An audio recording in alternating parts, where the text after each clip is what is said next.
दोस्तों, आप सभी को मेरा नमस्कार। मैं दामोदर कुमार, गुरुकुल कोचिंग सेंटर के शिक्षक। आज से मैंने सोशल मीडिया पर पढ़ाने स्टार्ट किया हूँ।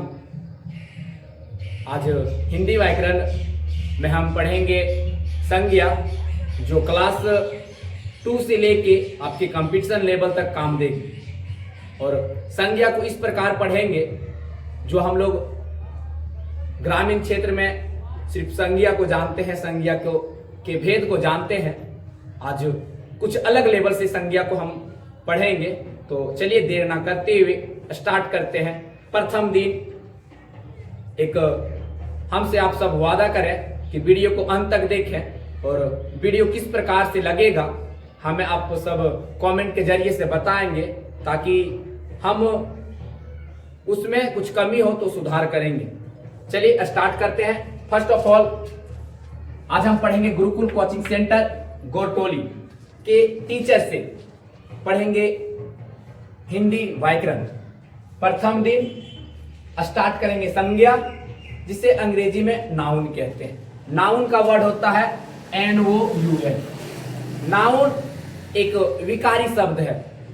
नाउन एक विकारी शब्द है। विकारी मीन्स होता है परिवर्तन। क्या होता है? परिवर्तन। जो भी भाई बंधु परिवर्तन को नहीं समझते हैं वह बदलना जरूर समझते होंगे।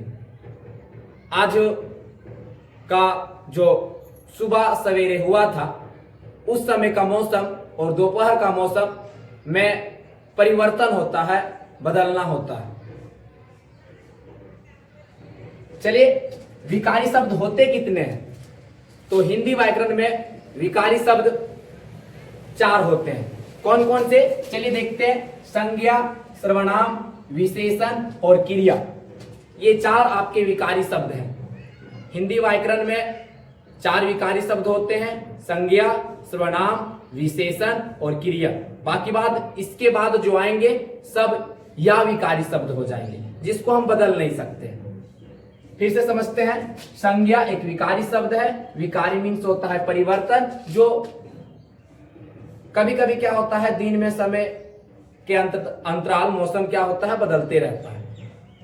यहां पढ़े विकारी शब्द 4 होते हैं: संज्ञा, सर्वनाम, विशेषण और क्रिया। आगे पढ़ते हैं कुछ संज्ञा के शाब्दिक अर्थ। तो संज्ञा के शाब्दिक अर्थ क्या होता है? संज्ञा के शाब्दिक अर्थ होता है नाम या फिर पहचान। जैसे ही हम कोई वस्तु का नाम लेते हैं, वैसे ही हमारे माइंड में एक फिगर बनता है जिसे हम लोग पहचान बोलते हैं। जैसे एक एग्जाम्पल के थ्रू से समझते हैं, खेसारी लाल यादव। तो खेसारी लाल यादव का माइंड में तुरंत फिगर सेट हो गया, क्योंकि खेसारी लाल यादव को हम लोग देखे हैं टीवी में, वास्तव में हम नहीं देखे। आगे क्या है? जैसे यह है कि क्या है, मार्कर। तो इस वस्तु का नाम हमने रख दिया मार्कर। क्या रख दिया? नाम। नाम क्या रख दिया? मार्कर। यानी इसको हम लोग पहचानते हैं मार्कर के नाम से। तो समझ गए कि संज्ञा का जो शाब्दिक अर्थ होता है नाम के साथ साथ पहचान। आगे बढ़ेंगे कि संज्ञा जो है वह 2 शब्दों से मिलकर बना होता है। कितना शब्द? 2 शब्द। 2 शब्द कौन कौन से? एक होता है सम, जिसका अर्थ होता है सम्यक, और एक होता है ज्ञान, जिसका अर्थ होता है ज्ञान। यानी सम्यक का ज्ञान को संज्ञा कहते हैं।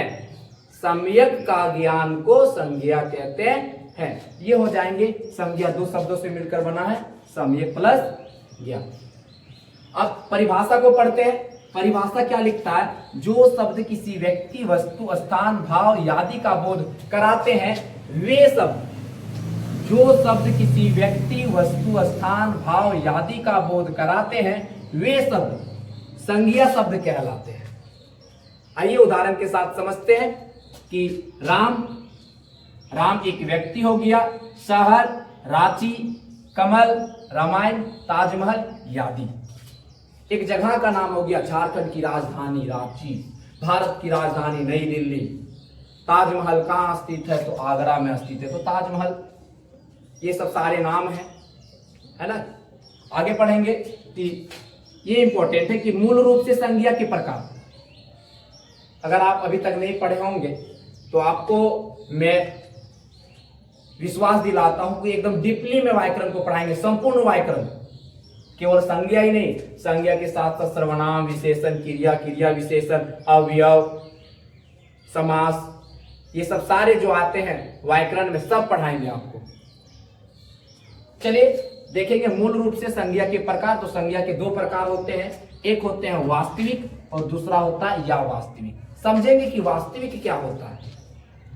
वास्तविक जिसको हम देख एवं छू सकते हैं, जो वस्तु को हम देख सकते हैं या फिर छू सकते हैं वह वास्तविक कहलाता है, और जो वस्तु को हम ना देख सकते हैं ना छू सकते हैं, सिर्फ महसूस कर सकते हैं, उसे अवास्तविक कहते हैं। अगर आप ये समझे होंगे तो दो उदाहरण कमेंट में कीजिएगा वास्तविक का, दो उदाहरण वास्तविक का कीजिएगा और दो उदाहरण अवास्तविक का कीजिएगा। जैसे देखिए लिखे हैं कि जिसको हम देख एवं छू सकते हैं वह वास्तविक संज्ञा कहलाता है, जैसे व्यक्तिवाचक संज्ञा और जातिवाचक संज्ञा। व्यक्तिवाचक संज्ञा के जितने भी उदाहरण आप उठा के ले लीजिए या फिर जातिवाचक संज्ञा के जितने भी उदाहरण है आप उठा के ले लीजिए, सभी उदाहरण को हम देख और छू सकते हैं।